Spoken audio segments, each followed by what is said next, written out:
आज जो मेरा उन्वान है वो है दावत से दूरी।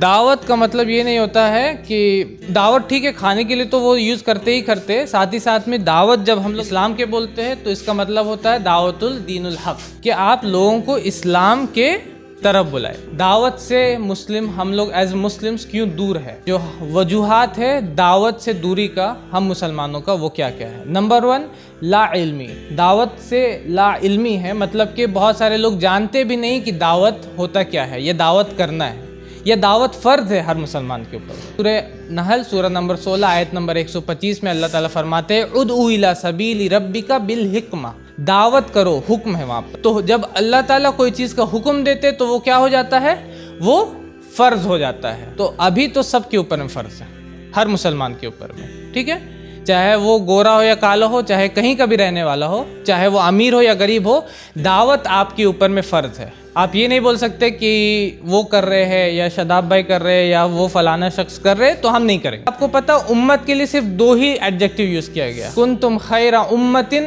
उखरिजत लिन्नास, कि तुम खैर उम्मा हो। क्या उम्मत हो? खैर उम्मा हो। क्यों? तअमुरून बिल मारूफी व तनहौना अनिल मुनकर। और दूसरा वकज़ालिका जअलनाकुम उम्मतन वसतन, कि दरमियानी उम्मत हमने तुमको बनाया ताकि तुम लोगों पे गवाह रहना और रसूल तुम्हारे ऊपर में गवाह रहेंगे। गवाही का मतलब हम लोगों को जो अभी गैर मुसलमान है उन पे गवाही देना और नबी सल्लल्लाहु अलैहि वसल्लम हमारे ऊपर गवाह रहेंगे। दोनों जगह मुराद क्या है? दोनों जगह क्या है? दावत। अल्लाह ताला नाम रख रहे आपका खैर उम्मा, उम्मत वस्त, क्या नाम, किस वजह से? दावत की वजह से। और हम वो दावत का काम ही नहीं कर रहे। कितने लोग हैं जिसको कुरान पढ़ना है अभी, लेकिन हम लोग क्योंकि हम लोग की दावत से इतनी दूरी है तो हम लोग उन तक नहीं पहुंच पा रहे। हम लोग क्योंकि मशगूल है, क्योंकि इतने ज़्यादा बिजी है अपने काम में, तो उन तक नहीं पहुंच पा रहे। और तब क्या क़यामत के दिन हम लोगों को सवाल नहीं होगा। पॉइंट नंबर 3, अल्लाह की मदद हमारे साथ नहीं रहती। अब क्यों नहीं रहती? क्योंकि नीयत अच्छा नहीं रहता।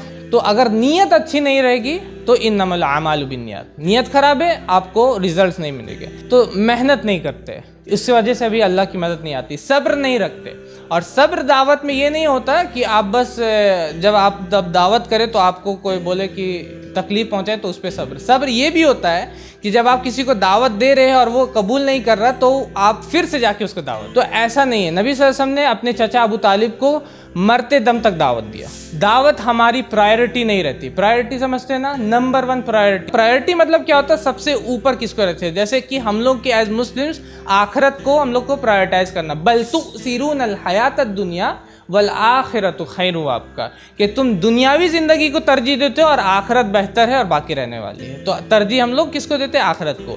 तो दावत को आपको तरजीह देना। हम बहुत सारे दाइस को जानते हैं जिसने तरजीह जब अपने पैसे को दिया तो वो दावत को छोड़ दिया उसने। जब उसने तरजीह अपने बीवी को दिया तो उसने दावत छोड़ दिया। जब उसने तरजीह अपने बाप को दिया तो दावत छोड़ दिया। जब उसने तरजीह अपने भाई को दिया तो दावत छोड़ दिया। तरजीह, प्रायोरिटी हमेशा आपको दावत को देना है। कुरान में अल्लाह ताला फरमाते कुल इनकाना आबाउकुम व अबनाउकुम व इख्वानुकुम व अज़वाजुकुम व असीरतुकुम, कि कह दीजिए अगर तुम्हारे बाप हो या बेटे हो या बीवी या शौहर हो या रिश्तेदार हो या जो माल तुम कमाते हो, एक 8 चीज़ों का लिस्ट देते अल्लाह ताला।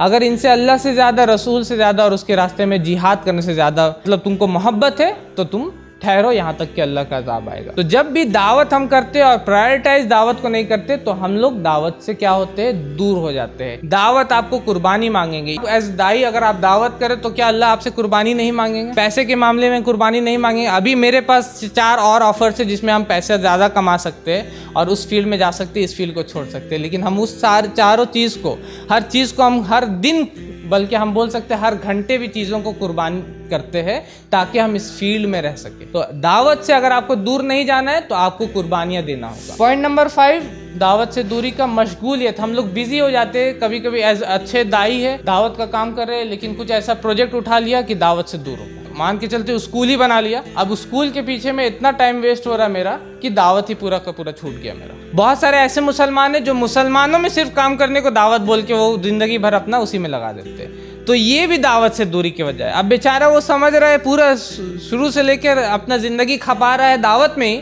और उसको बाद में पता चल रहा है कि वो दावत कर ही नहीं रहा, मतलब कि गैर मुसलमानों में दावत का काम वो नहीं कर रहा है। तो पॉइंट नंबर 6 दावत से दूरी का, जो ये समझ लेते हैं कि हम दावत कर रहे हैं लेकिन असल में वो दावत नहीं कर। पॉइंट नंबर 7, जब आपको रिजल्ट्स नहीं आते। मेरे पास एक शख्स, बल्कि एक बयान हो रहा था, और जब भी बयान होता है और मैं वहाँ बैठा रहता हूँ तो लोगों को पता है कि मतलब हम बैठे हुए, तो वो उस हिसाब से बयान देते। तो वो बयान दे रहे थे कि अगर कोई शख्स दावत करता है और कोई इस्लाम कबूल नहीं कर रहा है, जैसे कि मेरे यहाँ लोग फेमस किए हुए, क्योंकि मैं वीडियोस आप लोग मेरा देखे होंगे लेकिन किसी को इस्लाम कबूल करते हुए नहीं देखे होंगे, तो वो एक अलग मसला है, मतलब हम लोग वो वीडियोस पे नहीं करते। तो अगर कोई इस्लाम कबूल नहीं करता है, तो वो शख्स अगर काम कर रहा है 4-5 साल से और वो इस्लाम कबूल नहीं कर रहा कोई शख्स, तो वो क्या कर रहा है, दिखावा कर रहा है, रियाकारी कर रहा है। नूह अलैहिस्सलाम 950 साल दावत कर, कितने लोग कबूल किए इस्लाम? कलील का वर्ड आता है, 100 के करीब भी ले सकते हो उसको।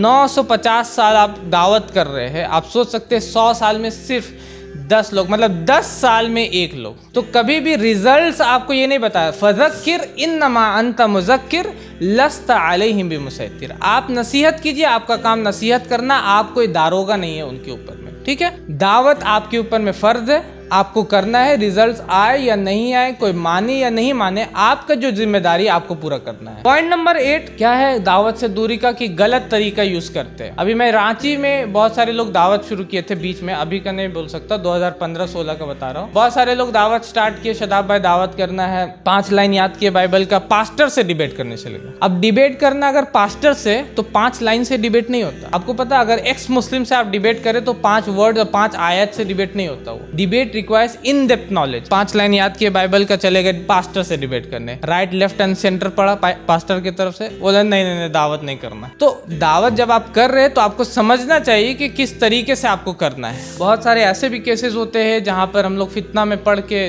दावत से जुड़े हुए, मेरे स्टूडेंट से कुछ दावत से जुड़े हुए, लेकिन क्योंकि दिमाग में एक कीड़ा है फेमिनिज्म का, क्योंकि दिमाग में एक कीड़ा है मॉडर्निज्म का, क्योंकि दिमाग के बैक में एक कीड़ा है सेक्युलरिज्म का, ये सब एक कीड़ा अगर घुसा हुआ है तो वो इस्लाम से दूर होते जाते हैं। ये भी एक वजह है दावत से दूर होने के। मैंने अभी हाल में एक बुक लिखा, कुरान की 26 आयतों का जवाब। तो 26 आयत है, जैसे कि काफिर को जहां पकड़ो कत्ल कर दो, काफिर को दोस्त ना बनाओ, काफिर ये, ठीक है, वो सब जो आयत है उसके पूरे जवाब में मैंने एक बुक लिखा है, कुरान की 26 आयतों का जवाब। तो जिसको चाहिए हमारे वेबसाइट पे जाकर के वो डाउनलोड कर सकते हैं। irpcindia.com वेबसाइट है, फ्री डाउनलोड है, आप बस जाकर डाउनलोड करके अपना पढ़ सकते हैं, रख सकते हैं रेफरेंस के लिए। बाद में कभी आपको कभी कोई मसला आया, कोई क्वेश्चन आया तो उससे आप देख सकते हैं। अभी अगर दावत आप नहीं करें तो मेरा अभी पहला मशवरा तो यही है कि आप दावत स्टार्ट करें, और फिर बाद में जब आप दावत करने लगिएगा तब फिर एक्स मुस्लिम्स भी आएंगे, क्योंकि वो एक अलग तरह का प्राणी है जो कि आम तौर पे मिलता नहीं है मार्केट में, लेकिन जब आपसे मिलेगा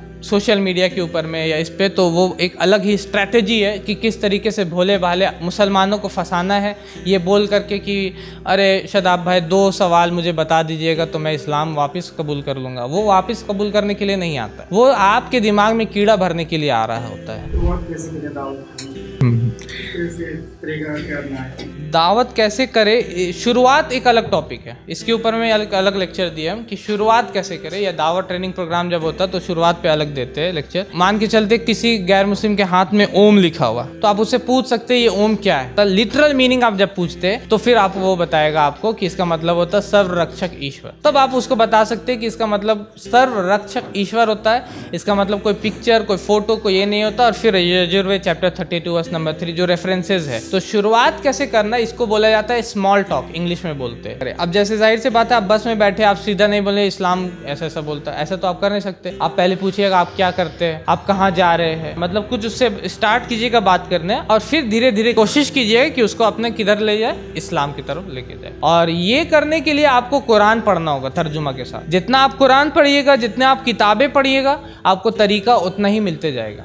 हमारे चैनल IRPC इंडिया को सब्सक्राइब करें और बेल बटन पे क्लिक करें ताकि हमारा सारा वीडियो आप तक ज़रूर पहुंचे।